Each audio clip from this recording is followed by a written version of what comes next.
ನಮ್ಮ ಚಾನೆಲ್ನ ಇನ್ನಷ್ಟು ವಿಡಿಯೋ ಅಪ್ಡೇಟ್ಸ್ಗಾಗಿ ಸಬ್ಸ್ಕ್ರೈಬ್ ಆಗಿ ಹಾಗೂ ಬೆಲ್ ಐಕಾನ್ ಅನ್ನು ಒತ್ತಿರಿ.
ಸಂಜೆ ಸೀತಾರಾಮ್ ಅವರು ಇಲ್ಲಿನ ಶಾಂತಿವನಕ್ಕೆ ಕರ್ಕೊಳ್ಬೋದು.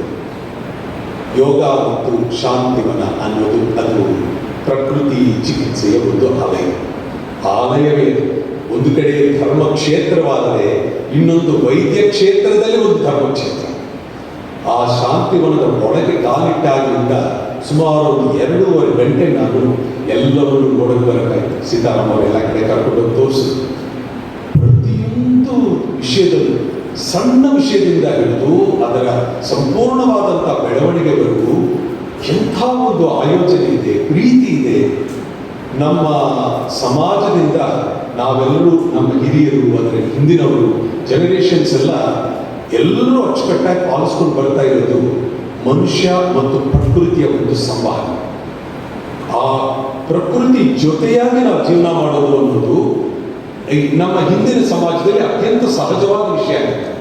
ಸಹಜವಾಗಿ ಜೀವನ ಮಾಡೋದು, ಯಾವ ಆಡಂಬರವೂ ಇಲ್ಲದೆ, ಯಾವ ಆವರಣವೂ ಇಲ್ಲದೆ, ಮನುಷ್ಯ ಅತ್ಯಂತ ಸಹಜವಾಗಿ ಮನಸ್ಸನ್ನ ಎಲ್ಲ ಜೊತೆಗೂ ಬೆರೆತುಕೊಂಡು ಜೀವನ ಮಾಡುವಂತಹದ್ದು ಅನ್ನೋದೊಂದು ಕಲ್ಪನೆ ನಮ್ಮ ಹಿಂದಿನ ಜನಗಳಲ್ಲಿತ್ತು. ಬರ್ತಾ ಬರ್ತಾ ಆಧುನೀಕರಣೆ ಅನ್ನುವಂಥದ್ದು ನಮ್ಮನ್ನ ಸಿವಿಲೈಸೇಷನ್, ನಮ್ಮ ಪ್ರಕೃತಿಯಿಂದ ನಮ್ಮನ್ನು ಬರ್ತಾ ಬರ್ತಾ ದೂರ ಮಾಡ್ತಾ ಇದೆ. ಪ್ರಕೃತಿಯ ಶೋಷಣೆ ನಮ್ಮ ಮನಸ್ಸು ಹೋಗ್ತಾ ಇದೆ. ಪ್ರಕೃತಿಯ ಒಳಗೆ ಸೇರುವಂತಹದ್ದು, ಅದನ್ನು ಭಕ್ತಿಯಿಂದ ಪೂಜಿಸುವಂತಹ, ಆರಾಧಿಸುವಂತಹ ಮನಸ್ಥಿತಿನ ನಾವು ಪಡೆದಿರ್ತಾ ಇದ್ದೀವಿ. ಆದರೆ ಶಾಂತಿವನದಲ್ಲಿ ಪ್ರಕೃತಿ ಚಿಕಿತ್ಸೆಯ ಕಾನ್ಸೆಪ್ಟ್ನ ಎಷ್ಟು ಅದ್ಭುತವಾಗಿ ಅಲ್ಲಿ ರೂಪುಗೊಳಿಸಿದ್ದಾರೆ, ವ್ಯವಸ್ಥೆ ಮಾಡಿದ್ದಾರೆ. ಎಷ್ಟು ಥರದ ರೀತಿಯ ಟ್ರೀಟ್ಮೆಂಟ್ಸ್ ಅಲ್ಲಿ ಮಾಡ್ತಾ ಇದ್ದಾರೆ. ಎಲ್ಲವೂ ಯಾವ ಮೆಡಿಸಿನ್ ಇಲ್ಲ, ಎಲ್ಲವೂ ಪ್ರಕೃತಿಯೇ. ನಾವು ದಿನನಿತ್ಯ ತಗೊಳ್ಳುವಂತಹ ಮೂಲಭೂತವಾದಂತಹ ನಮ್ಮ ಪಂಚಭೂತಗಳಿಂದ ಬರ್ತಾ ಇರುವಂತಹದ್ದು. ಅಂದರೆ ಪೃಥ್ವಿ, ಆಪಸ್ಥೆಯು, ವಾಯುರಾಕಾಶ ಅಂತ ಪಂಚಭೂತಗಳಿಂದ ನಾವು ಜೀವನ ಮಾಡ್ತಾ ಇದ್ದೀವಿ. ದೇಹ ಪಂಚಭೂತದಿಂದ ಬಂದಿದ್ದು. ಹಾಗಾಗಿ ಈ ಸಮತೋಲನವನ್ನು ಸಾಧಿಸುವಂತಹ ಒಂದು ಪ್ರಕ್ರಿಯೆ ಮತ್ತು ಆಹಾರವೇ ಯಾರಿಗೆ ಊಟ ಬಲ್ಲವರಿಗೆ ರೋಗವಿಲ್ಲ ಅಂತ ಹೇಳಿದ್ದಾರೆ. ಹಾಗೆ ಸರಿಯಾದ ಆಹಾರ ತಗೊಳ್ತಾ ಇದ್ರೆ ಮನುಷ್ಯ ಜೀವನ ಶೈಲಿಯನ್ನು ಸರಿಯಾದ ರೂಪದಲ್ಲಿ ಇಟ್ಕೊಂಡಿದ್ರೆ ಆಟೋಮೆಟಿಕ್ ಆಗಿ ಅವರು ಆರೋಗ್ಯವಾಗಿರ್ಬೋದು ಅನ್ನುವಂಥ ಮತ್ತೊಂದು ತತ್ವ. ಇನ್ನೊಂದು ಅತಿ ಮುಖ್ಯವಾಗಿ ಬೇಕಾಗಿರೋದು ಮಾನವನ ದೇಹ, ಮನಸ್ಸು ಮತ್ತು ಆತ್ಮದ ಒಂದು ಸಂಯೋಗವನ್ನು ಸೃಷ್ಟಿ ಮಾಡುವಂಥ ಯೋಗ, ಇದರ ಒಂದು ಸಂಯೋಗ. ಹೀಗೆ ಜೀವನ ಶೈಲಿಗೆ ಅತ್ಯಂತ ಅವಶ್ಯಕವಾಗಿರುವಂಥ ಎಲ್ಲ ಅಂಶಗಳನ್ನು ಶಾಂತಿವನದಲ್ಲಿ ಎಷ್ಟು ಸುಂದರವಾಗಿ ಅಚ್ಚುಕಟ್ಟಾಗಿ ಅದನ್ನು ವ್ಯವಸ್ಥಿತವಾಗಿ ಮಾಡಿದರೆ ಪ್ರತಿಯೊಂದು ಚಿಕ್ಕ ವಿಷಯದಲ್ಲೂ ಕೂಡ ಅಲ್ಲಿ ಸೀತಾರಾಮ್ ಅವರು ಎಕ್ಸ್ಪ್ಲೈನ್ ಮಾಡ್ತಾ ಇದ್ರು. ಅಲ್ಲಿ ಒಂದೊಂದು ಜಾಗದಲ್ಲೂ ಒಂದು ಹಟ್ಸ್ ಇದೆ, ಕರ್ಣಕುಟಿಗಳ ಥರ ಇದೆ. ಆ ಜಾಗದಲ್ಲಿ ಆ ಗೋಡೆಗೆ ಒಂದು ಬ್ಯಾಂಬೂ ಮ್ಯಾಟ್ಸ್ ಹಾಕಿದ್ದಾರೆ. ಅದರ ವಾತಾವರಣ, ಅದರಲ್ಲಿರುವಂಥ ಒಂದು ಬಳಸಿರುವಂಥ ಉಪಕರಣಗಳು ಎಲ್ಲದರಲ್ಲೂ ಎಂಥ ಒಂದು ಸದಭಿರುಚಿ, ಆಮೇಲೆ ನಮ್ಮ ಸಂಸ್ಕೃತಿಯನ್ನು ಉಪಯೋಗಿಸ್ಕೊಂಡು ಮಾಡಿರುವಂಥ ಒಂದು ವಾತಾವರಣ. ಹಾಗೆ ಅಲ್ಲಿ ಎಲ್ಲ ವ್ಯವಸ್ಥೆಗಳನ್ನು ಅವೆಲ್ಲ ನೋಡಿದಾಗ ನಿಜವಾಗ್ಲೂ ಹೃದಯ ತುಂಬಿ ಬಂತು. ಎಷ್ಟೋ ಜನ ಹೇಳ್ತಾ ಇದ್ರು ಭಾಳ ಚೆನ್ನಾಗಿದೆ ಶಾಂತಿವನದಲ್ಲಿ ಆ ಟ್ರೀಟ್ಮೆಂಟ್ ಅಂತ. ಯಾವಾಗಲೂ ಉತ್ತಮವಾದದ್ದು ಅಂತ ಹೇಳಿದ್ರೆ ನಾವು ನಿಜವಾಗ್ಲೂ ಬೇಗ ನಂಬಲ್ಲ. ಚೆನ್ನಾಗಿದೆ ಅಂತಂದ್ರೆ ಹೇಳ್ತಾ ಇದ್ದಾರೆ ಅನ್ನೋ ಭಾವನೆನ ಮನುಷ್ಯನ ಲಿಮಿಟೇಷನ್. ಪ್ರತ್ಯಕ್ಷವಾಗಿ ನೋಡಿದಾಗಲೇ ಒಂದು ವಸ್ತುವಿನ ನಿಜವಾದ ಅದ್ಭುತವಾದ ಎಷ್ಟು ಮಟ್ಟಿಗೆ ಸಾಧನೆ ಆಗಿದೆ, ಎಂಥ ಒಂದು ತತ್ವವನ್ನು ಬಳಸ್ಕೊಟ್ಟಿದೆ ಅಂತ ಗೊತ್ತಾಗುತ್ತೆ. ಆ ಪ್ರತ್ಯಕ್ಷ ಅನುಭವ ಅಲ್ಲ ಇದು. ಒಂದು ಕಡೆ ನಾನದೇ ಆಶ್ಚರ್ಯ ಏನಂತಂದ್ರೆ, ಈ ಕಡೆ ದೇವರು ಸಾಕ್ಷಾತ್ಕಾರವಾಗಿರುವಂತಹ ಈ ಕ್ಷೇತ್ರ, ಇನ್ನೊಂದು ಕಡೆ ಆ ಪ್ರಕೃತಿಯನ್ನು, ನೈರ್ಮಲ್ಯವನ್ನು ಕಾಪಾಡುತ್ತಾ ದೇಹವನ್ನ ಶುದ್ಧವಾಗಿರೋದಕ್ಕೆ ನಡೀತಾ ಇರುವಂತಹ ಅಲ್ಲಿನ ಕೈಂಕರ್ಯ ಬಹಳ ಸಂತೋಷ ಆಯಿತು. ಎಷ್ಟು ವ್ಯಾಪಕವಾಗಿದೆ, ಎಷ್ಟು ಜನ ಕೆಲಸ ಮಾಡ್ತಾ ಇದ್ದಾರೆ, ಎಷ್ಟು ಡಾಕ್ಟರ್ಸ್ ಇದ್ದಾರೆ, MD ಮಾಡ್ತಾ ಇರುವಂತಹ ಜನಗಳೆಲ್ಲ ಅಲ್ಲಿ ಇಂಟರ್ನ್ಶಿಪ್ ಅಲ್ಲಿ ಕೆಲಸ ಮಾಡ್ತಾ ಇದ್ದಾರೆ. ಅಲ್ಲಿ ಸೇವಕರು ಎಷ್ಟು ಜನ ಇದ್ದಾರೆ. ಪ್ರತಿಯೊಬ್ಬರಲ್ಲೂ ನಿಷ್ಠೆ, ಎಷ್ಟು ನಿಷ್ಠೆ ಅಂತಂದ್ರೆ ಪ್ರತಿಯೊಬ್ಬರಲ್ಲೂ ನಾವು ನಮ್ಮ ಕೆಲಸವನ್ನ ಕಾಯಕವೇ ಕೈಲಾಸ ಅಂತ ಮಾಡಬೇಕು ಅನ್ನೋ ನಿಷ್ಠೆ ಕಾಣಿಸ್ತಾ ಇದೆ. ಯಾಕೆ ಹಾಗಾಗುತ್ತೆ? ಯಥಾ ರಾಜ ತಥಾ ಪ್ರಜಾ. ಯಾವಾಗ ಮನೆಯಲ್ಲಿ ತಂದೆ ಶ್ರದ್ಧೆ, ಆ ವೈಬ್ರೇಷನ್ಸ್ ಅನ್ನು ಹಿಡ್ಕೊಂಡು ನಿಂತಿದ್ದಾನೆ, ತಾಯಿ ಆ ಪಾವಿತ್ರ್ಯತೆಯನ್ನು ನಿಂತ್ಕೊಂಡಿದ್ದಾರೋ ಆವಾಗ ಮಕ್ಕಳಲ್ಲಿ ಬೋಧನೆ ಮಾಡಬೇಕಾಗಿದೆ. ಅವರ ನಡತೆ, ಅವರ ನೋಡ್ತಾನೆ ಮಕ್ಕಳು ಕಲಿತೀವಿ. ಹಾಗೆ ರಾಜ ನಮಗೆ ಹೀಗಿದ್ರೆ ಇನ್ನು ಜನ ಇನ್ನು ಹೇಗಿರೋಕ್ಕೆ ಸಾಧ್ಯ? ಅಲ್ಲಿ ಪ್ರತಿಯೊಬ್ಬರಲ್ಲೂ ಅಷ್ಟೇ 30 ವರ್ಷಗಳಿಂದ ನಡೀತಾ ಇದೆ ಇನ್ಸ್ಟಿಟ್ಯೂಷನ್. ಎಷ್ಟು ಬ್ಯೂಟಿಫುಲ್ ಆಗಿದೆ ನಿಜವಾಗ್ಲೂ. ಎಲ್ಲ ಕಡೆಗೂ ಒಂದು ಅದ್ಭುತವಾದ ಮಾದರಿ. ಬಹಳ ಸಂತೋಷ ಆಯಿತು ಅವರೆಲ್ಲರನ್ನೂ ನೋಡಿದ್ದು, ಆ ಕ್ಷಣಗಳನ್ನ ಅನುಭವಿಸಿದ್ದು. ನಿಜವಾಗ್ಲೂ ಈ ಎರಡರ ದರ್ಶನ, ಒಂದು ಕಡೆ ದೇವರ ದರ್ಶನ, ಇನ್ನೊಂದು ಕಡೆ ಪ್ರಕೃತಿಯ ದರ್ಶನ ನಮ್ಮಲ್ಲಿದೆ ನೋಡಿ. ಶಿವ ಪುರುಷ, ಪಾರ್ವತಿ ಪ್ರಕೃತಿ. Shiva potential energy, Parvati kinetic energy. ಸೃಷ್ಟಿಯ ಮೂಲ ಶಿವ, ಅದರ ಸೃಷ್ಟಿ ಪಾರ್ವತಿ. ಹಾಗಾಗಿ ನಮಗಿಬ್ಬರು ತಂದೆ ತಾಯಿ. ಇಲ್ಲಿ ಶಿವ ಪುರುಷನಾಗಿ ಸ್ಥಿತಿಯಾಗಿ ಅಲ್ಲಿ ನಿಂತಿದ್ದಾನೆ. ಇಡೀ ಸುತ್ತಲೂ ಕ್ಷೇತ್ರದಲ್ಲಿ ಪ್ರಕೃತಿ ಮಾಯೆ, ಪ್ರಕೃತಿ ಮಾತೆ ಆವರಿಸಿಕೊಂಡಿದ್ದಾನೆ. ಅದರ ದರ್ಶನವನ್ನ ಇಲ್ಲಿರೋ ನಾವೆಲ್ಲರೂ ವಿನಮ್ರರಾಗಿ ನಾವು ಪಡೆಯೋ ಭಾಗ್ಯ ನಮಗೆ ಸಿಕ್ಕಿದೆ. ಪ್ರಕೃತಿ ಪುರುಷರಾಗಿ ಇಲ್ಲಿ ಕುರಿದ್ದಾರೆ. ಅದರ ಒಂದು ಸಾಕಾರ ರೂಪದಿಂದ ಇಲ್ಲಿ ಅವರಿಗೂ ದಂಪತಿಗಳು ಅವರಿದ್ದಾರೆ. ನಿಜವಾಗ್ಲೂ ಇದೆಲ್ಲ ನಮ್ಮೆಲ್ಲರ ನಿಜವಾದ ಭಾಗ್ಯ. ಇದು ಎಷ್ಟು ಪೂರ್ವಕವಾಗಿ ಒಂದು ಸಾರ್ಥಕತೆಯಿಂದ ನಾನು ಅವರ ಚರಣಗಳಿಗೆ ಮತ್ತೊಮ್ಮೆ ನನ್ನ ಸಾಷ್ಟಾಂಗ ಪ್ರಣಾಮಗಳನ್ನ ನಾನು ಅರ್ಪಿಸ್ತಾ ಇದ್ದೇನೆ. ಜೀವನದಲ್ಲಿ ಅಪರೂಪಕ್ಕೆ ಸಿಗುವಂತಹ ಕೆಲವು ಘಳಿಗೆಗಳನ್ನ, ಆನಂದವನ್ನ ನಾನು ಇವತ್ತು ಅನುಭವಿಸ್ತಾ ಇದ್ದೇನೆ. ಮೊದಲನೇದಾಗಿ, ಯಾರನ್ನ ನಾವು ಮಹೋನ್ನತವಾದ ಒಂದು ವ್ಯಕ್ತಿತ್ವವನ್ನಾಗಿ ನಾವು ನೋಡ್ತಾ ಇದ್ದೀವೋ, ಯಾರ ಒಂದು ಜೀವನವೇ ಧರ್ಮ, ನಿಯತಿ ಮತ್ತು ಪಾರಿಶುದ್ಧತೆ, ಪಾವಿತ್ರ್ಯತೆ, ನಿಷ್ಠೆ, ಪ್ರಾಮಾಣಿಕತೆ, ತ್ಯಾಗ, ಈ ದಕ್ಷ ಆಡಳಿತ ಇದೆಲ್ಲದರ ಸಾಕಾರವಾಗಿ ನಮ್ಮ ದೇಶಕ್ಕೆ ಹೆಮ್ಮೆ ತರುವಂತಹ ಒಂದು ಮಹಾನ್ ವ್ಯಕ್ತಿತ್ವ ಶ್ರೀ ಹೆಗ್ಡೆ ಅವರು.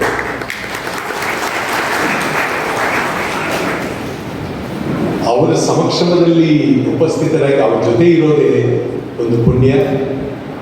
ಅವರ ಬಗ್ಗೆ ಎಷ್ಟು ವಿಷಯಗಳು, ಎಷ್ಟು ಜನ, ಎಷ್ಟು ಉಲ್ಲೇಖಗಳು ಮಾಡಿದ್ದಾರೆ. ಬಹುಶಃ ಅವರ ಜೀವನದಲ್ಲಿ ಅವರು ತಗೊಂಡಿರುವಂತಹ ನಿರ್ಧಾರಗಳು, ಹೆಜ್ಜೆಗಳು, ಆಯೋಜನೆಗಳು, ಅದನ್ನ ಯೋಚನೆ ಮಾಡಿ ಅದನ್ನು ಸ್ವರೂಪಕ್ಕೆ ತರುವಂತಹ ಒಂದು ವಿಧಾನ, ಇವೆಲ್ಲವೂ ಕೂಡ ಬಾಲ್ಯದಿಂದ ಹಿಡಿದು ಜೀವನದಲ್ಲಿ ಪ್ರತಿ ಹೆಜ್ಜೆಯಲ್ಲೂ ನಮ್ಮ ಸಮಾಜದ ಮಕ್ಕಳಿಂದ ಹಿರಿಯರವರೆಗೆ ಎಲ್ಲರೂ ಅನುಸರಿಸಬೇಕಾದಂತಹ ಒಂದು ಆದರ್ಶ. ಸ್ಕೂಲ್ಗಳಲ್ಲಿ ನಾವು ಹೇಳೋಕ್ಕೆ ಸಾಧ್ಯ ಇಲ್ಲ ವೈಯಕ್ತಿಕ ಜೀವನದ ವಿಧಿವಿಧಾನಗಳನ್ನ ಹೇಗೆ ನಾವು ನಿಭಾಯಿಸ್ಕೋಬೇಕು ಅಂತ.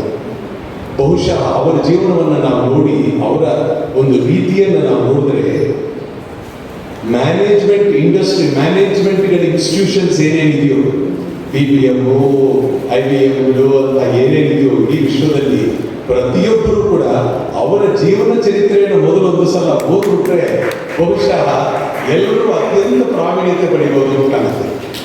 ಅಂಥ ಒಂದು ಶಕ್ತಿ, ಇಚ್ಛಾಶಕ್ತಿ, ಕ್ರಿಯಾಶಕ್ತಿ, ಜ್ಞಾನಶಕ್ತಿ ಒಬ್ಬ ವ್ಯಕ್ತಿಯಲ್ಲಿ ತುಂಬಿರೋದಂಥದ್ದು ಅದು ಬಹಳ ಅಸಾಧ್ಯವಾದಂಥ ಒಂದು ಮಾತು.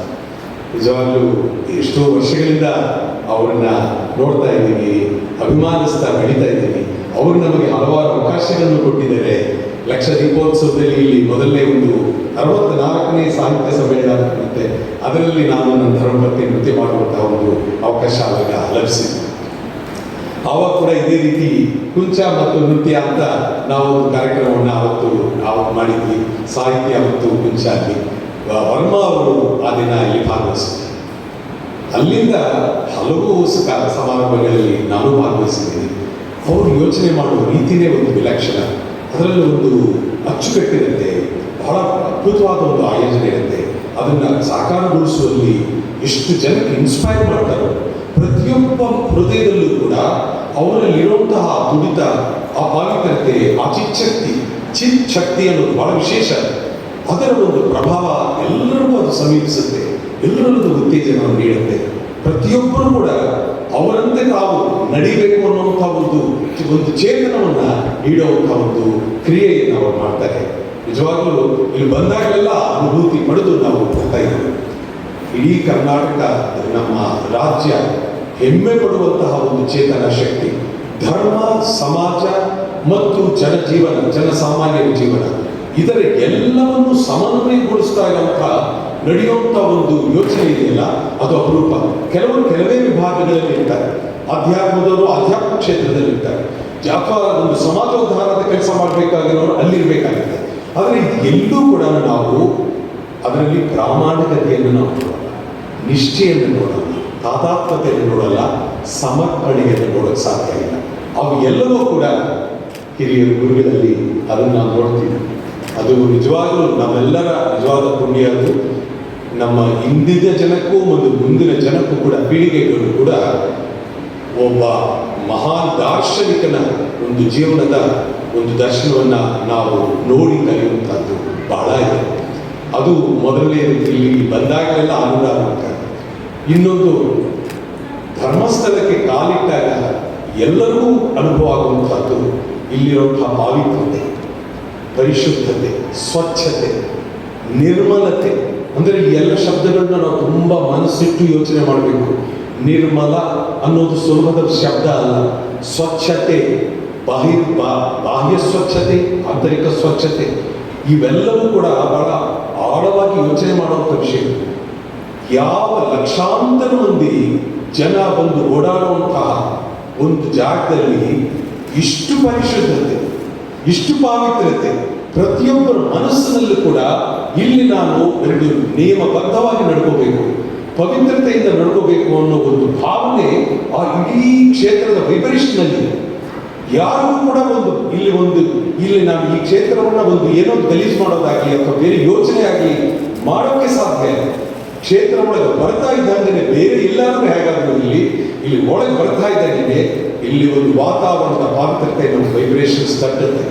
ಪ್ರತಿಯೊಬ್ಬರು ಕೂಡ ಈ ಒಂದು ನಿಯತಿ ಅಂತಾರೆ, ಒಂದು ಋತ ನಿಯತಿ ಅಂತಾರೆ, ಅದರ ಒಳಗೆ ಬದ್ಧವಾಗಿ ನಾವು ನಡ್ಕೋಬೇಕು ಅನ್ನೋ ಒಂದು ವಿನಯ ಈ ಕ್ಷೇತ್ರದ ಒಂದು ಭವನದಲ್ಲಿದೆ. ಅದಕ್ಕೆ ಅದನ್ನು ಬಹಳಷ್ಟು ಅದರ ಕೇಂದ್ರೀಕೃತವಾಗಿ ಕೆಲಸ ಮಾಡೋರು ಹೆಗ್ಡೆರು. ಅವರು ಆ ದಂಪತಿಗಳ ಒಂದು ಇಚ್ಛಾಶಕ್ತಿಯಿಂದ ಇಂಥ ಒಂದು ನೈರ್ಮಲ್ಯ ಇಲ್ಲಿ ಸೃಷ್ಟಿಯಾಗಿದೆ. ಧರ್ಮಸ್ಥಳ ಧರ್ಮಕ್ಷೇತ್ರವಾಗಿ ಇಡೀ ದೇಶಕ್ಕೆ ಒಂದು ಮಾದರಿಯಾಗಿದೆ, ಗಿನ್ನೆಸ್ ದಾಖಲೆಯಾಗಿದೆ. ಇಲ್ಲಿರುವಂತಹ ಒಂದು ಶುದ್ಧತೆ ಗಿನ್ನೆಸ್ ದಾಖಲೆಯಾಗಿದೆ. ಇದು ನಿಜವಾಗಲೂ ಅಪರೂಪವಾದಂತಹ ಒಂದು ವಿಷಯ. ನೈರ್ಮಲೀಕರಣದ ಕಾನ್ಸೆಪ್ಟ್ ಅನ್ನೋದು, ಪಾವಿತ್ರ್ಯದ ಕಾನ್ಸೆಪ್ಟ್ ಅನ್ನೋದು, ನಿಷ್ಠೆಯ ಕಾನ್ಸೆಪ್ಟು, ಇದು ಈಗ ಒಂದು ಪಸರಿಸ್ತಾ ಇರುವಂತಹದ್ದು ಬಹಳ ಅದ್ಭುತವಾದ ಮತ್ತೊಂದು ವಿಷಯ. ಮುಂಚೆದ ಕಾರ್ಯಕ್ರಮದ ಬಗ್ಗೆ ನಾನು ಹೇಳಕ್ಕೆ ಇಷ್ಟಪಡ್ತೀನಿ. ಕಲೆ, ಭಾರತೀಯ ಕಲೆ. ವಿಶ್ವದಲ್ಲಿ ಕಲೆ ಅನ್ನೋದಕ್ಕೆ ಕೇವಲ ಮನರಂಜನೆ ಮಾತ್ರ ಒಂದು ತತ್ವ. ಆದರೆ ಭಾರತೀಯ ಕಲೆಯಲ್ಲಿ ಮನರಂಜನೆಗೆ ಸೀಮಿತವಲ್ಲ, ಮನೋವಿಕಾಸಕ್ಕೆ ಎಡೆಮಾಡಿಕೊಡುತ್ತೆ, ಆತ್ಮೋನ್ನತಿಗೆ ದಾರಿ ತೋರಿಸುತ್ತೆ. ಅದು DVG ಅವರು ಹೇಳ್ತಾರೆ, ಜೀವಚೋದಕವಾಗುತ್ತೆ ಅಂತ. ಯಾವಾಗ ನಾವು ಕಲೆಯನ್ನು ಕಲಿಯೋರು ಹಿಡ್ಕೊಳ್ಳೋರು, ಇಡೀ ಕಲೆಯ ವಾತಾವರಣವೇ ಅದು ಜೀವಚೋದಕ ಆಗುತ್ತೆ.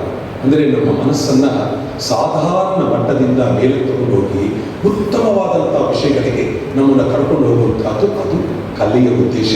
ಭಾರತೀಯ ತತ್ವಚಿಂತನೆಯಲ್ಲಿ ಕಲೆಯ ಉಪಯೋಗ ಮುಖ್ಯವಾಗಿದೆ. ಅದು ಬಹಳ ಇಂಪಾರ್ಟೆಂಟ್. ಧರ್ಮಂ ಯಶಸ್ಯಮಾಯುಷ್ಯಂ ಹಿತಂ ಮೃತ್ಯು ವಿವರ್ತನಂ ಲೋಕೋಪದೇಶ ಜನನಂ ನಾಟ್ಯಮೇತದ್ ಭವಿಷ್ಯತಿ ಅಂತ ನಾಟ್ಯಶಾಸ್ತ್ರದಲ್ಲಿ ಉಲ್ಲೇಖ. ನಾಟ್ಯಶಾಸ್ತ್ರ ನಮಗೆ ಎಲ್ಲ ಕಲೆಗೂ ತಾಯಿಯಂತೆ. ಅದು ಯಾವುದೇ ಕಲೆ ಇರಲಿ, ನೃತ್ಯ ಇರಲಿ, ಸಂಗೀತ ಇರಲಿ, ಕುಂಚ, ಚಿತ್ರಲೇಖನ, ಶಿಲ್ಪಕಲೆ, ಎಲ್ಲ ಕಲೆಗೂ ಮಾತೃಸ್ಥಾನ ನಮ್ಮ ನಾಟ್ಯಶಾಸ್ತ್ರ. ಇದು ನಮ್ಮ ಉದ್ದೇಶ. ಅಂದರೆ ಆತ್ಮೋನ್ನತಿ ಕಡೆ ಇರಬೇಕು ಅಂತ. ವಿಶೇಷವಾಗಿ ಈ ಚಿತ್ರಲೇಖನ ಇದೆಯಲ್ಲ, ಮಕ್ಕಳು ನೀವೆಲ್ಲ ಬಹಳ ಅದ್ಭುತವಾದ ಕೆಲಸ ಮಾಡ್ತಾ ಇದ್ದೀರಾ.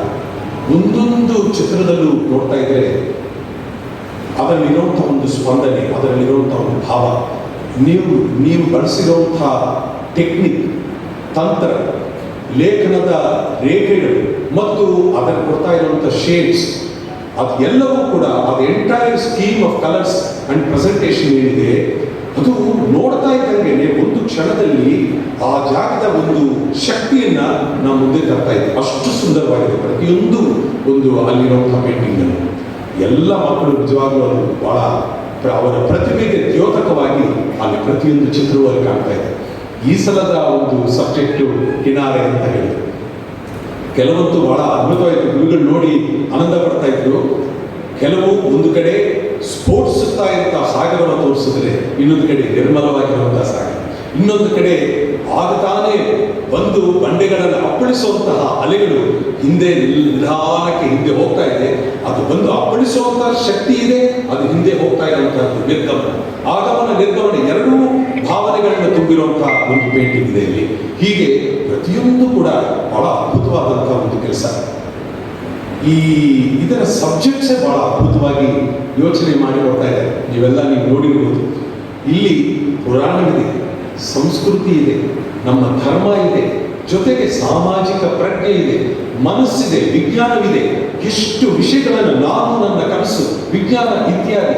ಇತ್ತೀಚೆಗೆ ಈಗ ತಾನೇ ಹೇಳಿದ್ರು ಕುಡಿತದಿಂದ ಆಗುವ ಪರಿಣಾಮಗಳು, ಮನುಷ್ಯ ಕುಡಿತ ಮತ್ತು ಈ ಸಮಸ್ಯೆಯ ಬಗ್ಗೆ, ಅಂದ್ರೆ ಸಮಾಜದಲ್ಲಿರುವಂತಹ ದೊಡ್ಡ ಪೀಡೆ ಅದರ ಸಮಸ್ಯೆಯಲ್ಲಿ ಈ ಸಲ ಅದನ್ನು ಕೊಟ್ಟಿದ್ದಾರೆ. ಅಂದ್ರೆ ಇಲ್ಲಿ ಬಹಳ ಮುಖ್ಯವಾಗಿ ನನಗೆ ಬಹಳ ಸಂತೋಷ ಆಗ್ತಾ ಇದ್ದು, ಚಿತ್ರಲೇಖನದ ಒಂದು ಕಾನ್ಸೆಪ್ಟ್ ಬದುಕುತ್ತೆ ಮತ್ತು ಬಹಳ ಅದರ ದೊಡ್ಡ ಶಕ್ತಿ ಕೂಡ.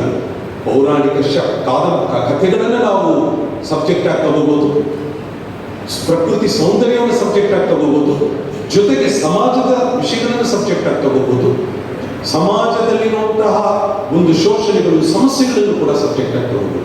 ಅಂದ್ರೆ ಸನಾತನವಾದಂತಹ ವಿಷಯಗಳಿಂದ ಹಿಡಿದು ಈ ಕಾಂಟೆಂಪರರಿ ಸಮಸ್ಯೆಗಳವರೆಗೂ ಈ ದೊಡ್ಡ ವ್ಯಾಪ್ತಿ ಬಹಳ ಸುಲಭವಾಗಿ ಚಿತ್ರಲೇಖನಕ್ಕೆ ಅದು ಸಿಗುವಂತಹ ಒಂದು ವಿಷಯ. ಅದನ್ನ ಅವರು ಆ ಪ್ರತಿ ಸಲ ಕೂಡ ಆ ವಿಷಯಗಳನ್ನು ಕೊಡ್ತಾ ಇದ್ದಾರೆ.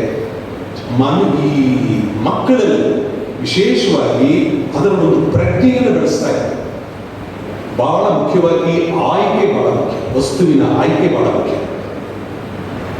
ಚಿತ್ರಲೇಖನ ಅನ್ನುವಂಥದ್ದು ಕೇವಲ ರೇಖೆಗಳನ್ನ ಅದರ ಶೇಡ್ಸ್ ಕೊಡ್ತಾ ಕಲರಿಂಗ್ ಮಾಡ್ತಾ ಆಗುವಂತ ಹೊರಗಿನ ಪ್ರಕ್ರಿಯೆ ಅಲ್ಲ. ಅದು ಆಚೆ ಬರಬೇಕಾದ್ರೆ ಮನಸ್ಸಿನ ಒಳಗೆ ಒಂದು ಪ್ರಕ್ರಿಯೆ ಆಗುತ್ತೆ. ಇದು ಬಹಳ ದೊಡ್ಡ ದೊಡ್ಡ ವ್ಯಕ್ತಿಗಳು ಹೇಳಿದ್ದಾರೆ. ಲಿಯೋ ಟಾಲ್ಸ್ಟಾಯ್ ಇಂತಹ ಮಹಾನ್ ವ್ಯಕ್ತಿಗಳು, ದಾರ್ಶನಿಕರು ಇದ್ರ ಬಗ್ಗೆ ಎಲ್ಲ ಬಂದಿದ್ದಾರೆ. ಬಹಳ ಮುಖ್ಯ ಏನಂತಂದ್ರೆ, ಚಿತ್ರಲೇಖನಕಾರ ಅದನ್ನು ಏನು ಬಿಡಿಸ್ತಾ ಇದ್ದಾನೋ, ತಾನು ನೋಡಿದಂತಹ ಮನಸ್ಸಿನಲ್ಲಿ ಯೋಚನೆ ಮಾಡಿ ನಿಲ್ಲಿಸ್ಕೊಂಡಿರುವಂತಹ ಒಂದು ಕಲ್ಪನೆಯನ್ನ ಅರಗಿಸ್ಕೊಂಡು ತನ್ನ ಪ್ರಜ್ಞೆಯನ್ನು ಅದರೊಳಗೆ ಸೇರಿಸಿ ಅದಕ್ಕೊಂದು ಆಕಾರ ಕೊಡ್ತಾ ಇದ್ದಾರೆ. ಅನುಕರಣೆ ಒಂದು ವಿಷಯ. ನೀವು ಯಾವ್ದಾದ್ರು ನೋಡ್ಬಿಟ್ಟು, ಫೋಟೋ ನೋಡ್ಬಿಟ್ಟು ಅಥವಾ ಯಾವ್ದಾದ್ರು ಚೆನ್ನಾಗಿರುವಂತ ಒಂದು ಯಾವ ಇನ್ನೊಂದು ಪೇಂಟಿಂಗ್ ನೋಡಿ ಅನುಕರಣೆ ಮಾಡೋದು ಒಂದು ವಿಧಾನ. ಆದರೆ ಜೀವನವೊಂದು ನೋಡದಂತಹ ಘಟನೆಯನ್ನ ಅಥವಾ ಒಂದು ಅನುಭವವನ್ನ ಮನಸ್ಸಿನಲ್ಲಿ ತಗೊಂಡು ಅದನ್ನು ಅಭಿವ್ಯಕ್ತಗೊಳಿಸಬೇಕಾದ್ರೆ ಒಂದು ವಸ್ತು ಇದೆ, ಜೊತೆಗೆ ಇನ್ನೊಂದು ನಿಮ್ಮ ಪ್ರಜ್ಞೆ ಇದೆ. ನಿಮ್ಮ ಆಂತರಿಕ ಪ್ರಜ್ಞೆ ಬಹಳ ಮುಖ್ಯ ಆಗುತ್ತೆ. ಆಂತರಿಕ ಪ್ರಜ್ಞೆ ಶುದ್ಧವಾಗಿದ್ದರೆ ನಿಮ್ಮ ಕೃತಿ ಶುದ್ಧವಾಗುತ್ತೆ. ಆಂತರಿಕ ಪ್ರಜ್ಞೆಯಲ್ಲಿ ನಮ್ಮ ದೋಷವಿದ್ದರೆ ನೀವು ಹೊರಗೆ ಅತ್ಯಂತ ದಿವ್ಯವಾದಂತಹ ವಸ್ತುವನ್ನೇ ಕೂಡ ನಿಮ್ಮ ಪ್ರಜ್ಞೆಯ ದೋಷದಲ್ಲಿ ಅದು ಆಚೆ ಮೂಡಿ ಬರುವಷ್ಟೊತ್ತಿಗೆ ಅದು ಕಳಪೆ ಆಗುತ್ತೆ, ವಿಕೃತಿಯನ್ನು ಪಡೆಯುತ್ತೆ. ಒಂದು ಕಡೆ ಸಂಸ್ಕೃತಿ, ಇನ್ನೊಂದು ಕಡೆ ವಿಕೃತಿ, ನಡುವೆ ನಮ್ಮ ಅಂತರಂಗ.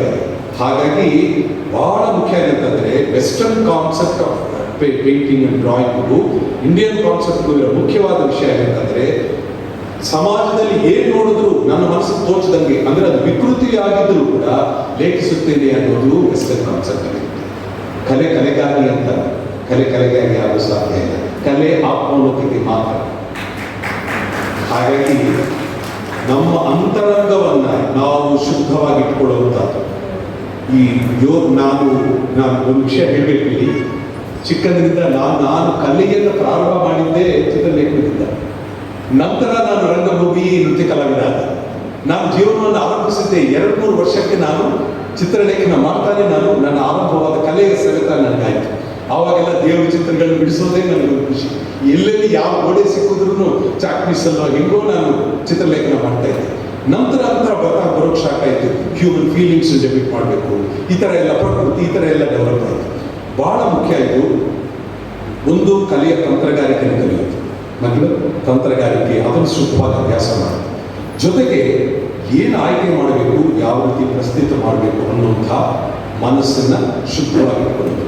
ಹಿಂದೆ ಸ್ಥಪತಿಗಳು ಅಂತ ಇದ್ದರು. ಅವರು ಈ ಎಲ್ಲ ದೊಡ್ಡ ದೊಡ್ಡ ವಿಗ್ರಹಗಳನ್ನು, ಈ ದೇವಾಲಯಗಳನ್ನು ಸೃಷ್ಟಿ ಮಾಡ್ತಾ ಇದ್ದರು. ಚಕ್ಕಣಾಚಾರಿ ಅಂತ ಹೇಳ್ತೀವಲ್ಲ, ಅವರೆಲ್ಲ ಸ್ಥಪತಿಗಳು, ಗ್ರೇಟ್ ಆರ್ಕಿಟೆಕ್ಟ್ಸ್. ಅವರೆಲ್ಲರೂ ಒಂದು ಪದ್ಧತಿ ಇದೆ. ಒಂದು ವಿಗ್ರಹವನ್ನು ಕೆತ್ತಬೇಕು ಅಂತಂದರೆ ಅವರು ಯಾವುದೊಂದು ಹಿಂದಿನ ಕಾಲದಲ್ಲಿ ಒಂದು 1000 ವರ್ಷ 2000 ವರ್ಷದಲ್ಲಿ ಹಿಂದೆ ಯಾವ ಮಾಡೆಲ್ಸ್ ಇರಲಿಲ್ಲ. ಅವರು ಕ್ರಿಯೇಟ್ ಮಾಡ್ಕೋಬೇಕಾಗಿತ್ತು. ಆ ಮಾಡೆಲ್ಸ್ನ ಕ್ರಿಯೇಟ್ ಮಾಡೋದಕ್ಕೆ ಒಂದು ವಿಧಾನ ಇತ್ತು. ಏನಂತಂದರೆ, ಯಾವುದೇ ವಿಗ್ರಹವನ್ನು ತಾವು ಕೆತ್ತಬೇಕಾದ್ರೆ ಆ ಪರ್ಟಿಕ್ಯುಲರ್ ಇವಾಗ ಶಿವನದು ಒಂದು ವಿಗ್ರಹ ಕೆತ್ತಬೇಕು ಅಂತಂದರೆ, ಶಿವನ ಕುರಿತಾದಂತಹ ಒಂದು ವಿಶೇಷವಾದಂತಹ ಒಂದು ಅಧ್ಯಯನ, ಕೆಲವು ಧ್ಯಾನ ಶ್ಲೋಕಗಳನ್ನು ಅವರು ತಿಳ್ಕೋಬೇಕಾಗಿತ್ತು. ಆ ಧ್ಯಾನ ಶ್ಲೋಕಗಳನ್ನ ಈ ಸ್ಥಪತಿಗಳು ಧ್ಯಾನದಲ್ಲಿ ಕೂತ್ಕೊಂಡು ಅದನ್ನ ಮತ್ತೆ ಮತ್ತೆ ಮತ್ತೆ ಮನನ ಮಾಡ್ತಾ ಇದ್ರು, ಧ್ಯಾನ ಮಾಡ್ತಾ ಇದ್ರು. ಆ ಧ್ಯಾನ ಸ್ಥಿತಿನಲ್ಲಿ ಆ ವರ್ಣನೆಯಲ್ಲಿ ಇರುವಂತಹ ಒಂದು ರೂಪ ಅವರಿಗೆ ಒಂದು ಪಿಕ್ಚರ್, ಒಂದು ಸಾಕಾರದ ರೂಪ ಸಿಗ್ತಾ ಇತ್ತು. ಮುಂಚೆ ರೂಪ ಇಲ್ಲದೆ ಇರುವಾಗ ನಡೀತಾ ಇದ್ದಿತ್ತು. ಸ್ಥಪತಿಗಳು ಧ್ಯಾನ ರೂಪದಲ್ಲಿ ಕೂತ್ಕೊಂಡು ಶ್ಲೋಕದ ಆಧಾರದ ಮೇಲೆ ಏನು ಕಲ್ಪನೆ ಬರುತ್ತೋ ಆ ಕಲ್ಪನೆಯ ಸಾಕಾರ ನಾವು ಈಗ ನೋಡ್ತಾ ಇರುವಂತಹ 1000 ವರ್ಷಗಳ ಹಿಂದಿನ ಒಂದು ಶಿಲ್ಪಗಳು. ಹಾಗಾಗಿ ನೀವು ನಮ್ಮ ಹಿಂದಿನ ಕಾಲದ ದೇವಾಲಯಗಳು ಅಲ್ಲೆಲ್ಲ ಹೋಗಿ ನೋಡಿದ್ರೆ ನೀವು ತಕ್ಷಣ ಗೊತ್ತಾಗುತ್ತೆ ಇಲ್ಲಿ ಯಾವುದೋ ವಿಶೇಷವಾದ ವೈಬ್ರೇಷನ್ ಇದೆ ಅಂತ. ಆ ವೈಬ್ರೇಷನ್ ಆಗ್ತಾ ಇರೋದ್ರ ಕಾರಣ ಆ ಮೂರ್ತಿ ಸಾಮಾನ್ಯವಾಗಿ ಬಂದಿರೋದಲ್ಲ, ಧ್ಯಾನ ಸ್ಥಿತಿಯಿಂದ ಉದ್ಭವಗೊಂಡಂತ ಮೂರ್ತಿ. ಹಾಗಾಗಿ ಅದರಲ್ಲಿ ಅದ್ಭುತವಾದ ಒಂದು ಶಕ್ತಿ ಇದೆ. ಹಾಗೆ ಯೋಗ, ಈ ಚಿತ್ರಲೇಖನದಲ್ಲೇ ಅದ್ಭುತವಾದ ಒಂದು ಯೋಗ ಇದೆ.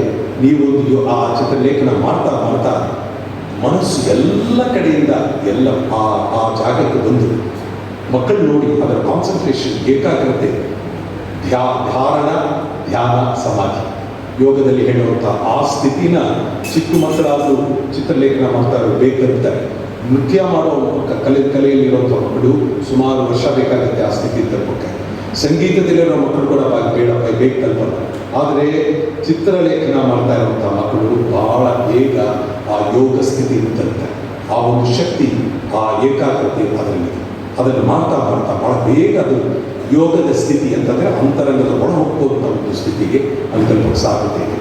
ಮಕ್ಕಳು ನೀವೆಲ್ಲರ ಈ ಪ್ರತಿಭೆನ ಚೆನ್ನಾಗಿ ಉಪಯೋಗಿಸ್ಕೊಂಡು ಚೆನ್ನಾಗಿ ಆಳವಾಗಿ ಅದನ್ನು ಅಧ್ಯಯನ ಮಾಡಿ ಈ ಒಂದು ಕ್ರಿಯೆ ಇದೆಯಲ್ಲ, ಅಂಚೆ ಕುಂಚೆ ಅಂತ ಅಂದ್ಬಿಟ್ಟು ಶುರು ಮಾಡಿದ್ದು ಇಷ್ಟು ಬ್ಯೂಟಿಫುಲ್ ಆಗಿ ಇಷ್ಟು ಚೆನ್ನಾಗಿ ಡೆವಲಪ್ ಆಗ್ತಾ ಇರೋದು. ಈ ಕ್ಷೇತ್ರದಿಂದ ಎಲ್ಲರೂ ಈ ಥರ ಪ್ರಚೋದನೆ ಮಾಡಿ ಪ್ರತಿಯೊಬ್ಬರಿಗೂ ಧಿಯೋಯೋನ ಪ್ರಚೋದಯಾತ್ ಅಂತ ನಮ್ಮ ಮನಸ್ಸು ಬುದ್ಧಿಗಳು ಅರಳಲಿ ಅಂತ ಕೆಲಸ ಇಲ್ಲಿ ನಡೀತಾ ಇದೆ. ಎಲ್ಲರೂ ಅದನ್ನು ಪ್ರಯೋಜನ ನೀವೆಲ್ಲರೂ ಪಡ್ಕೋತಾ ಇದ್ದೀರಾ. ಪಾರ್ಟಿಸಿಪೇಟ್ ಮಾಡಿದಂತಹ ಸಹಸ್ರಾರು ಮಂದಿಯನ್ನು ಭಾಗವಹಿಸಿದ್ದೀರಿ ನೋಡ್ತಾ ಇದ್ದಾರೆ. ಎಲ್ಲರಿಗೂ ನನ್ನ ಹೃತ್ಪೂರ್ವಕವಾದಂಥ ಶುಭಾಶಯಗಳು. ಪ್ರಶಸ್ತಿ ಬಂತೋ ಪುರಸ್ಕಾರ ಸಿಕ್ತೋ ಅದು ಮುಖ್ಯ ಅಲ್ಲ, ಅದರಲ್ಲಿ ಪೂರ್ವಕವಾಗಿ ಪಾರ್ಟಿಸಿಪೇಟ್ ಮಾಡೋದೇ ಒಂದು ದೊಡ್ಡ ವಿಷಯ. ಅವರೆಲ್ಲರಿಗೂ ಕೂಡ ಪ್ರಶಸ್ತಿ ಸಿಕ್ಕಿದೆ ಅಂತಾನೆ ನಾನು ಭಾವಿಸ್ತೇನೆ. ಎಲ್ಲರಿಗೂ ಪುರಸ್ಕಾರಗಳು ಸಿಗುವಂತಹ ಮಕ್ಕಳಿಗೆ ವಿಶೇಷವಾದಂತಹ ಶುಭಾಶಯಗಳು. ಪ್ರಯತ್ನ ಮಾಡ್ತಾ ಇರುವಂತಹ ಎಲ್ಲ ಮಕ್ಕಳಿಗೂ ಮುಂದೆ ಭವಿಷ್ಯದಲ್ಲಿ ಎತ್ತರವಾಗಿ ಬೆಳೆಯುವಂತಹ ಅವಕಾಶ ಸಿಗಲಿ ಅಂತ ನಾನು ಮನಪೂರ್ವಕವಾಗಿ ಹಾರೈಸ್ತೇನೆ. ಇಂಥ ಒಂದು ಸಮಾರಂಭದಲ್ಲಿ ಭಾಗವಹಿಸುವಂಥ ಅವಕಾಶ ನೀಡಿದ್ದಕ್ಕೆ ಹಿರಿಯರಿಗೂ ಮತ್ತು ಇಲ್ಲಿ ಯೋಜನೆ ಅನುಸಾರವಾಗಿ ಅಂಚೆ ಕುಂಚೆ ಸ್ಪರ್ಧೆ ಇವತ್ತು ನಮ್ಮ ಮುಖ್ಯ ಅತಿಥಿಗಳಾದ ಶ್ರೀ ಶ್ರೀಧರ್ ಅವರು ಈ ನೈತಿಕ ಯೋಜನೆ ಮತ್ತು ನಮ್ಮ ಎಲ್ಲ ಕಾರ್ಯಕ್ರಮಗಳ ಸಾರವನ್ನು ಬಹಳ ಚೆನ್ನಾಗಿ ಪ್ರಬುದ್ಧವಾದ ಭಾಷೆಯಲ್ಲಿ ಮತ್ತು ವಿಚಾರಗಳನ್ನು ಮಂಡಿಸಿದ್ದಾರೆ. ಧರ್ಮ ಸಮ್ಮೇಳನದಲ್ಲಿ ಕೂತಾಗ ಮಾತಾಡಿದ ಹಾಗೆ ವಿಷಯಗಳು ಇವತ್ತು ಅವರಿಂದ ಬಂದಿದೆ. ಹಾಗಾಗಿ ಅವರು ಅದನ್ನು ಯಾವುದನ್ನು ಕೂಡ ಕಂಠದಿಂದ ಹೇಳಿದ್ದಿಲ್ಲ ಅಂತ ನನಗೆ ಖಂಡಿತವಾಗಿ ಗೊತ್ತಿದೆ. ಯಾವುದು ಕೂಡ ಕಂಠದಿಂದ ಬಂದದಲ್ಲ, ಹೃದಯದಿಂದ ಬಂದದ್ದು. ಯಾಕೆಂದರೆ ಅವರು ಸ್ವತಃ ಕಲಾವಿದರು, ಆಮೇಲೆ ನೃತ್ಯ ಕಲಾವಿದರು, ಸಿನಿಮಾ ಕಲಾವಿದರು, ಅದ್ರ ಜೊತೆಗೆ ಸಾಹಿತಿಗಳು, ಎಲ್ಲ ರೀತಿಯಲ್ಲಿ ಅವರು ಹೇಳಿದರು. ನಾನು ಚಿತ್ರ ಕಲಾವಿದ ಕೂಡ. ಭಾಳ ಸುಂದರವಾಗಿ ಒಂದು ಮಾತು ಹೇಳಿದರು, ಅನುಭವಿಸಿ ಯಾವುದೇ ಕಾರ್ಯಕ್ರಮವನ್ನು ಮಾಡಿ ಅಂತ. ಅನುಭವಿಸಿ ಅಂತಂದರೆ ಅವರು ಸಿನಿಮಾದಲ್ಲಿ ನಟನೆ ಮಾಡಬೇಕಾದ್ರೆ ಯಾರು ಹೇಳಿದಾಗೆ ಮಾಡೋಕ್ಕಾಗಲ್ಲ. ಅವರು ಅದನ್ನು ಸ್ವತಃ ಅಭಿನಯಿಸಿ, ಆನಂದಿಸಿ, ಅನುಭವಿಸಿ ನಟನೆ ಮಾಡಿದಾಗ ಮಾತ್ರ ಮುಖದಲ್ಲಿ ಭಾವನೆಗಳು ಬರುತ್ತದೆ. ಹಾಗಾಗಿ ಅನುಭವಿಸದೆ ಯಾವುದನ್ನು ಕೂಡ ಮಾಡಲಿಕ್ಕಾಗೋದು. ಕಲಾವಿದರಲ್ಲಿ ನೀವೆಲ್ಲ ಇಲ್ಲಿ ಕೂತಿದ್ದೀರಿ, ಯಾವುದೋ ಒಂದು ಚಿತ್ರ ಬರೀಬೇಕಾದ್ರೆ ಅದನ್ನು ಅನುಭವಿಸಿ ಚಿತ್ರ ಬರೀಬೇಕು. ಸುಮ್ಮನೆ ಯಾರೋ ಹೇಳಿದರೆ ಏನೋ ಬರೀಬೇಕಂತಂದ್ರೆ ಆಗೋದಿಲ್ಲ.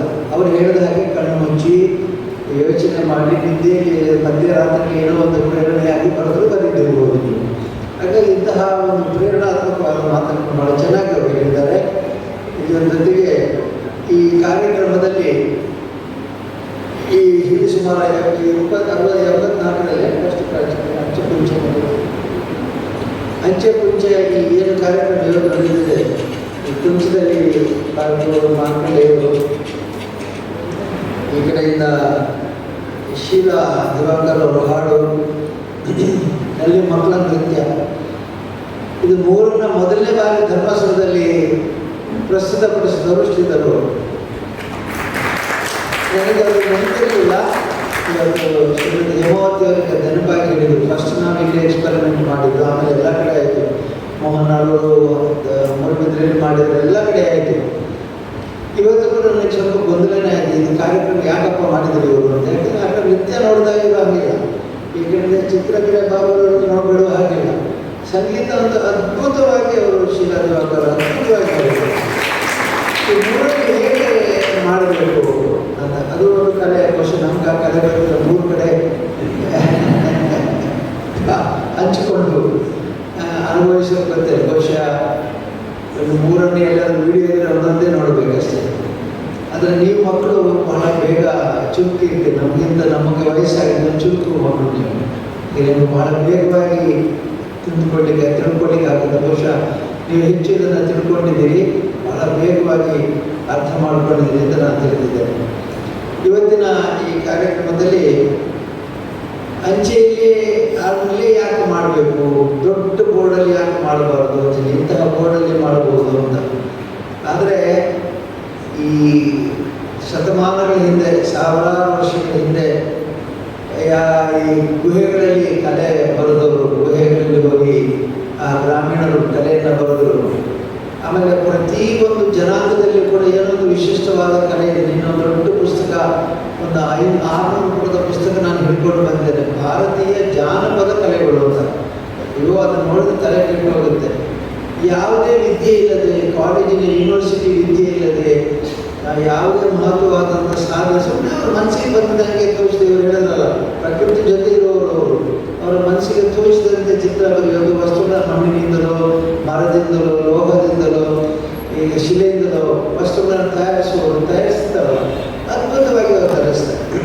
ಅದನ್ನೆಲ್ಲ ಇವತ್ತು ಏನಾಗಿದೆ, ಅವೆಲ್ಲ ಒಂದು ಸಲ ಅವನತಿಗೆ ಹೋಗಿದ್ದಾರೆ. ಈಗ ಅದು ಫ್ಯಾಷನ್. ಈಗ ಫ್ಯಾಷನ್ ಯಾವುದು ಅಂತಂದರೆ ಜಾನಪದ ಕಲೆಗಳು ಫ್ಯಾಷನ್, ಅವ್ರ ಪುಣ್ಯ. ಇವತ್ತು ಎಲ್ಲ ಜಾನಪದ ಕಲಾವಿದರು ಫಾರಿನ್ ಟೂರ್ಗೆ ಹೋಗ್ತಾರೆ, ವಿದೇಶಿಗಳಿಗೆ ಹೋಗ್ತಾರೆ. ಯಾಕೆಂದರೆ ಇವರನ್ನಲ್ಲಿ ಪ್ರದರ್ಶನ ಮಾಡೋದು, ಪ್ರದರ್ಶನಕ್ಕಾಗಿ ಪ್ರದರ್ಶನ ಅಲ್ಲ. ನಮ್ಮಲ್ಲಿ ಗ್ರಾಮೀಣ ಪ್ರದೇಶದಿಂದ ಜನ ಇದ್ದಾರೆ, ಅವರು ಬಹಳ ಹಿಡಿದವರು. ಆದರೂ ಒಳ್ಳೆ ಹಾಗಾಗಿ ನಮ್ಮ ದೇಶದಲ್ಲಿ ಪ್ರತಿಯೊಂದು ಗ್ರಾಮೀಣ ಪ್ರದೇಶದಲ್ಲಿ ಅದ್ಭುತವಾದ ಕಲೆ ಇದೆ. ಪ್ರತಿಯೊಬ್ಬ ವ್ಯಕ್ತಿಯಲ್ಲಿ ಅಭಿವ್ಯಕ್ತಿ ಇದೆ, ವ್ಯಕ್ತಿ ಮಾಡುವಂಥ ಅವಕಾಶಗಳಿದ್ದಾವೆ. ಇವತ್ತು ಈ ಅಂಚೆ ಪಂಚದಲ್ಲಿ ನಿಮ್ಮ ವಿದ್ಯಾರ್ಥಿಗಳಲ್ಲಿ ಇಂತಹ ಸೂಕ್ತವಾಗಿ ಇರತಕ್ಕಂಥ ಪ್ರತಿಭೆಯನ್ನು ಈಚೆಗಳಲ್ಲಿ, ಗೆರೆಗಳಲ್ಲಿ ತರಬೇಕು ಅಂತ. ನಮ್ಮ ಕಳೆದ ಒಂದು 50 ವರ್ಷದ ಈಚೆಗೆ ಕನಿಷ್ಠ ಗೆರೆಯಲ್ಲಿ ಚಿತ್ರಗಳನ್ನು ಬರೆಯುವುದು ಅಂತ ಒಂದು ಪ್ರಾರಂಭ ಆಗಿದೆ. ನಮ್ಮ KK ಹೆಬ್ಬಾರ್ ಅವರು ಕನಿಷ್ಠ ಗೆರೆಗಳಲ್ಲಿ ಚಿತ್ರಗಳನ್ನು ಬರೆದು, ಕನಿಷ್ಠ ಅಂದರೆ ಕನಿಷ್ಠ. ನಾನು ಉಡುಪಿಯಲ್ಲಿ ಅವರ ಕಲೆ ನೋಡಿದ್ದೆ ನಾನು.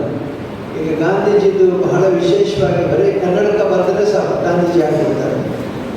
2 ಕನ್ನಡಕದ 2 ರೌಂಡು, ತಲೆ ಒಂದು ತಲೆ ಬೋಳು ತಲೆ ಬರೆದರೆ ಸಾಕು, ಗಾಂಧೀಜಿ ಕೂಡಲೇ ಗೊತ್ತಾಗಿದೆ ಗಾಂಧೀಜಿ ಇರಬೇಕು ಅಂತ. ಹೀಗೆ ಕನಿಷ್ಠ ಗೆರೆಯಲ್ಲಿ ಬರೆಯುವಂಥ ಅಭ್ಯಾಸ ಇದೆ. ಹಾಗಾಗಿ ಇವತ್ತು ನೀವೆಲ್ಲರೂ ಕೂಡ ಅನೇಕ ರೀತಿಯ ವೈವಿಧ್ಯಮಯವಾದಂಥ ಅಭಿರುಚಿಯನ್ನು ಬೆಳೆಸಿಕೊಳ್ಳಿ. ಒಬ್ಬರಿಗೊಬ್ಬರು ಅನುಕರಣೆ ಮಾಡಬೇಡಿ. ಅವರು ಹಿಡಿದಾಗ ನಿಮ್ಮಲ್ಲಿ ಸ್ವಾಭಾವಿಕವಾಗಿ ಬರ್ತಕ್ಕಂಥ ಪ್ರತಿಭೆಗಳನ್ನು ರೂಢಿಸಿಕೊಳ್ಳಿ, ಬೆಳೆಸಿಕೊಳ್ಳಿ.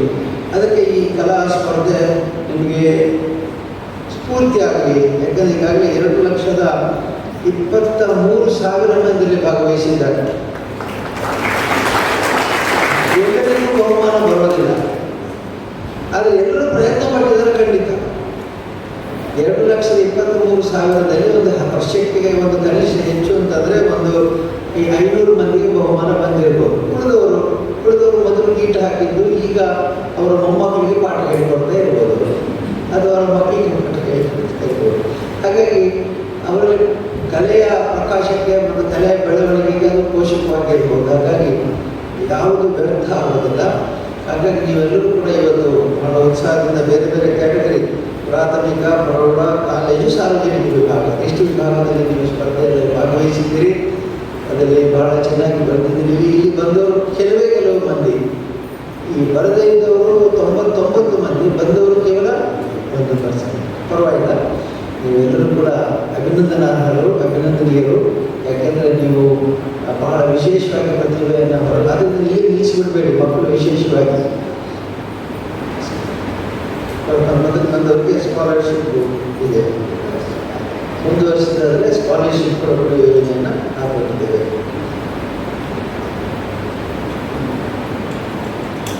ಯಾರಾದರೂ ಮುಂದುವರಿಸೋದಾದ್ರೆ ಸ್ಕಾಲರ್ಶಿಪ್ ಕೂಡ ಬರ್ತದೆ. ಹಾಗಾಗಿ ಅದನ್ನು ಮುಂದುವರಿಸಿ ಎಲ್ಲ ರೀತಿಯಲ್ಲೂ ಕೂಡ ಉಜ್ವಲವಾದ ಭವಿಷ್ಯದಿಂದ ಹಾರೈಸಿ ಇವತ್ತು ಈ ಕಾರ್ಯಕ್ರಮಕ್ಕೆ ಡಾಕ್ಟರ್ ಶ್ರೀಧರ್ ಅವರು ಇಲ್ಲಿ ಆಗಮಿಸಿ ಅವರು ಭಾಳ ಒಳ್ಳೆಯ ನೃತ್ಯಗಾರರು ಮತ್ತು ಅವರ ಶ್ರೀಮತಿಯರು ಕೂಡ ಅನೇಕ ಕಾರ್ಯಕ್ರಮಗಳ ಧರ್ಮೋತ್ಸವದಲ್ಲಿ ಭಾಗವಹಿಸಿದ್ದಾರೆ. ಅವರ ಸಿನಿಮಾ ಅನ್ನೋದಕ್ಕಿಂತ ಹೆಚ್ಚು ಪ್ರಖ್ಯಾತರಾಗಿದ್ದೇ ನೃತ್ಯ ಮತ್ತು ಸಂಗೀತದಲ್ಲಿ.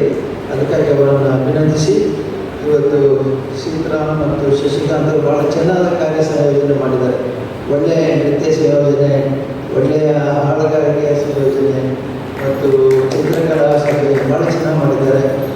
ಭಾಳ ಸಂತೋಷದ ಕಾರ್ಯಕ್ರಮ ಆಯಿತು, ಒಳ್ಳೆಯ ಕಾರ್ಯಕ್ರಮ. ಅದನ್ನು ಇದ್ರ ಬಗ್ಗೆ ಪ್ರಶಂಸೆ ಹೇಳಿ ಎಲ್ಲರಿಗೂ ಕೂಡ ಉಜ್ವಲವಾದ ಭವಿಷ್ಯದಲ್ಲಿ ಮಕ್ಕಳೇ ಕೊರೋನಾ ಸಂದರ್ಭದಲ್ಲಿ ಮನೆಯಲ್ಲಿದ್ದಾಗ ಭಾಳ ದೊಡ್ಡ ಸಾಧನೆ ಮಾಡಿರಬೇಕಿತ್ತು. ಬರುವ ವರ್ಷ ಇನ್ನೂ ಒಳ್ಳೆ ಆಕರ್ಷಣೀಯವಾದ ಚಿತ್ರಕಲೆಗಳು ಬರಬಹುದು ಅಂತ ನನಗೆ ಅನಿಸಿದೆ. ಶಶಿಕಾಂತ್ ಬಹುಶಃ ಕೆಲವರಿಗೆ ಈ ವರ್ಷ ಕೊಟ್ಟ ವಿಷಯದ ಬಗ್ಗೆ ಸ್ವಲ್ಪ ಗೊಂದಲ ಇರ್ಬೋದು. ಮದ್ಯಪಾನದ ವಿರುದ್ಧ ಏನು ಕೊಟ್ಟಿದ್ದಾರೆ ಇವರು ಅಂತ. ನಮ್ಮ ಉಜಿರೆಯಲ್ಲಿ ಜನಜಾಗೃತಿ ವೇದಿಕೆ ಕಚೇರಿಯಲ್ಲಿ ಭಾಳ ಒಳ್ಳೆಯ ಆಟಗಳಿದ್ದಾವೆ. ಮದ್ಯಪಾನದ ಸಮಸ್ಯೆಗಳ ಪ್ರದರ್ಶನ ಮಾಡತಕ್ಕಂಥ ಭಾಳ ಒಳ್ಳೆಯ ಆಟಗಳಿದ್ದಾವೆ. ಅದರ ಕೆಲವನ್ನಾದರೂ ತೋರಿಸ್ಬೋದೇನು ಹಾಂ ಕಳಿಸೋದು ಹೇಳಿದ್ದೆ ನಾನು. ಯಾಕೆಂದರೆ ಎಲ್ಲರೂ ಮತ್ತೆ ಬಾಟ್ಲಿಯೇ ಬರೆಯೋದು, ಮದ್ಯಪಾನ ಬಾಟ್ಲಿ ಬರೆಯೋದು. ಅದೇ ಬಾಟ್ಲಿ ಕುಣಿಸೋದಿಲ್ಲ ಅಂತೆ, ಕುಣಿಯೋರು ಬಾಟ್ಲಿ ಕುಣಿಯೋದು ಅಂತ. ಅದಕ್ಕೆ ಎಷ್ಟೋ ಸಲ ನಾನು ಹೇಳ್ತೇನೆ, ಮನೆ ಧರ್ಮಸಭೆಯಲ್ಲಿ ಚಾವಡಿಗೆ ಯಾರು ಬಂದು ಸ್ವಾಮಿ ನಾನು ಮದ್ಯಪಾನ ಬಿಡಬೇಕು ಅಂತ ನನ್ನ ಮನೆಯವರು ಹೇಳ್ತಾರೆ, ಮದ್ಯಪಾನ ಬಿಡುತ್ತೇನೆ ಅಂತ. ಅಂದರೆ ನೀನು ಮದ್ಯಪಾನ ಬಿಡ್ತೀವಿ, ಮದ್ಯ ನೀನನ್ನು ಬಿಡಬೇಕಲ್ಲ. ಅದಕ್ಕೆ ಏನು ಮಾಡ್ತೀನಿ, ನೀನು ಮದ್ಯ ಬಿಡ್ಬೋದು, ಅದನ್ನು ನಿನ್ನನ್ನು ಬಿಡಬೇಕಲ್ಲ. ಅದಕ್ಕೆ ನಮ್ಮ ಶಿಬಿರಕ್ಕೆ ಬಾ ಅಂತ ಹೇಳಿದೆ. ಯಾಕೆ ನಿನ್ನನ್ನು ಬಾಟ್ಲಿಯಿಂದ ಹೊರತಾಗಿಬೇಕಾದ್ರೆ ನಾವು ಬೇಕು. ಬರೀ ನೀನು ಪ್ರತಿಜ್ಞೆ ಮಾಡಬಹುದು ನಾನು ಮದ್ಯಪಾನ ಮಾಡೋದಿಲ್ಲ, ಆದರೆ ಅದನ್ನು ನಿನ್ನನ್ನು ಬಿಡೋದಿಲ್ಲ ಅಂತ ಅನೇಕ ವಿಷಯಗಳನ್ನು ಬಹುಶಃ ನಿಮ್ಮ ಮನೆಯಲ್ಲಿ ಯಾರು ನಮಗೆ ಹೇಳಲಿಕ್ಕಿಲ್ಲ. ಸಮಾಜದಲ್ಲಿ ಹೊರಗೆ ನೋಡ್ಬೋದು. ಸಿನಿಮಾದಲ್ಲಿ ಬೇಕಾದಷ್ಟು, ಸಿನಿಮಾದಲ್ಲಿ ಬರುವುದೇ ಹಾಸ್ಯ ಅಂತಂದರೆ ಕುಡುಕುರದ್ದೇ ಹಾಸ್ಯ, ಕುಡುಕುರದ ಹಾಸ್ಯ ಇಲ್ಲ ಅಂತಂದರೆ ನೀವೆಲ್ಲ ವರ್ಣನೆ ಮಾಡೋದು ಒಳ್ಳೆಯ ಕಲೆನ ಭರವಸೆ ಮಾಡಿ ಅಂತ ಹೇಳಿ ಮತ್ತೊಮ್ಮೆ ಈ ಒಳ್ಳೆಯ ಕಾರ್ಯಕ್ರಮ ಇದು. ಇದರ ರೀತಿಯಿಂದ ನಮಗೆಲ್ಲ ಉಜ್ವಲವಾದ ಭವಿಷ್ಯ ಅಂತ ಹೇಳಿ ಮತ್ತೊಮ್ಮೆ ಶುಭವನ್ನು ಹಾರೈಸಿ ಶ್ರೀ ಸ್ವಾಮಿಗಳು. ಕುಮಾರಿ ಪ್ರತೀಕ್ಷಾ ಮಾರಕಿನಿ, ಪೂರ್ಣಪ್ರಜ್ಞ ಪ್ರೌಢಶಾಲೆ, ಸದಾಶಿವ ನಗರ, ಬೆಂಗಳೂರು.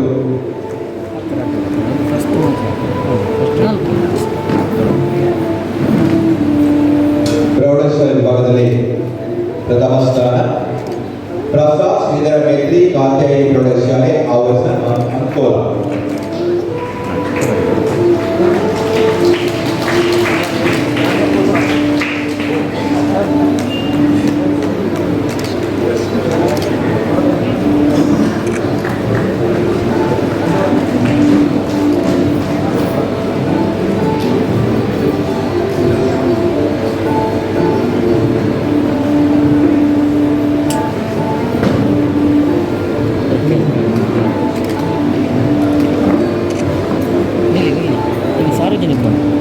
ದ್ವಿತೀಯ ಸ್ಥಾನ Kumari Shreya R Deshpande, Saint Joseph ಶಾಲೆ, ಜಯಲಕ್ಷ್ಮೀಪುರ, ಮೈಸೂರು.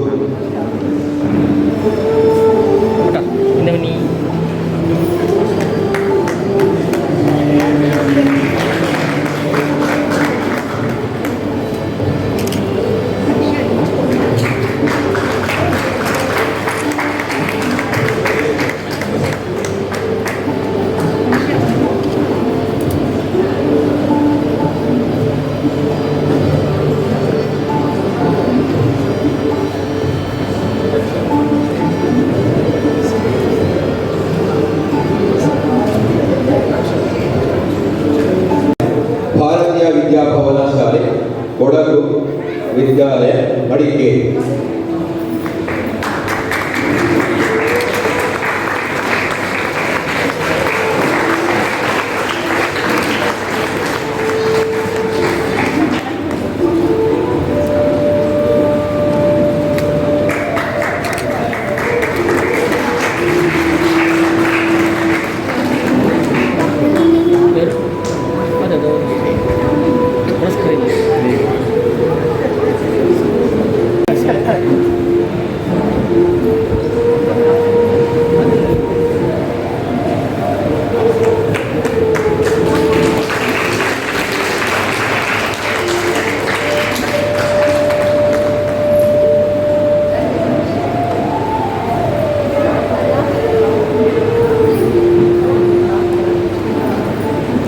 ಪ್ರೌಢಶಾಲಾ ವಿಭಾಗ ಪ್ರಥಮ ಸ್ಥಾನ ಪ್ರಸಾದ ಶ್ರೀಧರ ಮೇತ್ರಿ ಶ್ರೀ ಕಾತ್ಯಾಯಿನಿ ಪ್ರೌಢಶಾಲೆ ಆವರ್ಸ ಅಂಕೋಲ.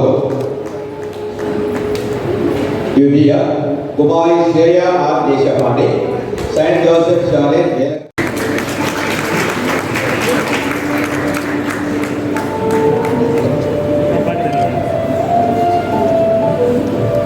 ಕುಮಾರಿ Shreya R Deshpande Saint Joseph ಶಾಲೆ ಜಯಲಕ್ಷ್ಮೀಪುರ ಮೈಸೂರು. ನಿಮ್ಮ ಕೈ ಬರ್ತಾವೆ. ಕಾಲೇಜ್ ವಿಭಾಗ ಪ್ರಥಮ ಸ್ಥಾನ ಕುಮಾರಿ ಅನನ್ಯ ದೀಪಕ್ ನಾಯಕ್ ಸರ್ಕಾರಿ ಪದವಿ ಪೂರ್ವ ಕಾಲೇಜು ಕಾರವಾರ. ದ್ವಿತೀಯ ಸ್ಥಾನ ಕುಮಾರಿ ಅಖಿಲೇಶ್ ನಾಗೇಶ್ ನಾಯ್ಕ್ ಶ್ರೀ ಸತ್ಯಸಾಯಿ ಪದವಿ ಪೂರ್ವ ಕಾಲೇಜು ಅಳಿಕೆ. ತೃತೀಯ ಸ್ಥಾನ ಕುಮಾರಿ ಜಯಪ್ರಕಾಶ್ ವಿವೇಕಾನಂದ ಕಾಲೇಜು ಪುತ್ತೂರು. ಪ್ರೌಢಶಾಲಾ ವಿಭಾಗದಲ್ಲಿ ತೃತೀಯ ಸ್ಥಾನ ಕುಮಾರಿ ಪ್ರತೀಕ್ಷಾ ಆರಕಿನಿ ಪೂರ್ಣ ಪ್ರಜ್ಞಾ ಪ್ರೌಢಶಾಲೆ ನಗರ ಬೆಂಗಳೂರು.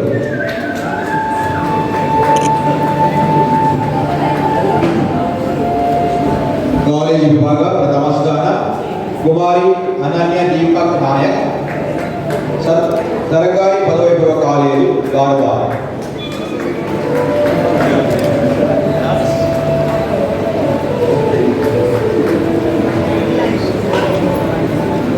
ದ್ವಿತೀಯ ಸ್ಥಾನ ಅಖಿಲೇಶ್ ನಾಗೇಶ್ ನಾಯ್ಕ್ ಶ್ರೀ ಸತ್ಯಸಾಯಿ ಪದವಿ ಪೂರ್ವ ಕಾಲೇಜು ಅಳಿಕೆ.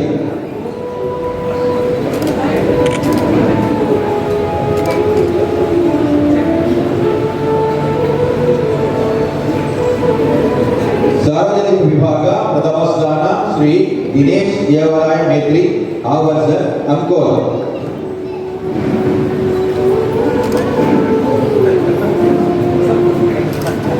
ಅಖಿಲೇಶ್ ನಾಗೇಶ್ ನಾಯಕ್ ಶ್ರೀ ಸತ್ಯಸಾಯಿ ಪದವಿ ಪೂರ್ವ ಕಾಲೇಜು ಅಳಿಕೆ ಕಾಲೇಜು ವಿಭಾಗದಲ್ಲಿ ದ್ವಿತೀಯ ಸ್ಥಾನ.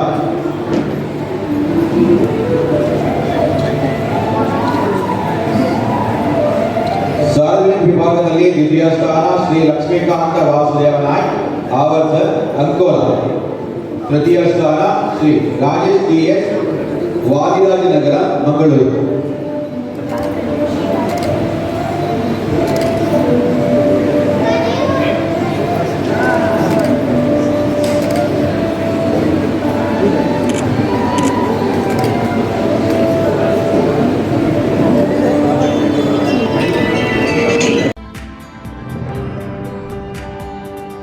ನಮ್ಮ ಚಾನೆಲ್ನ ಇನ್ನಷ್ಟು ವಿಡಿಯೋ ಅಪ್ಡೇಟ್ಸ್ಗಾಗಿ ಸಬ್ಸ್ಕ್ರೈಬ್ ಆಗಿ ಹಾಗೂ ಬೆಲ್ ಐಕಾನ್ ಅನ್ನು ಒತ್ತಿರಿ.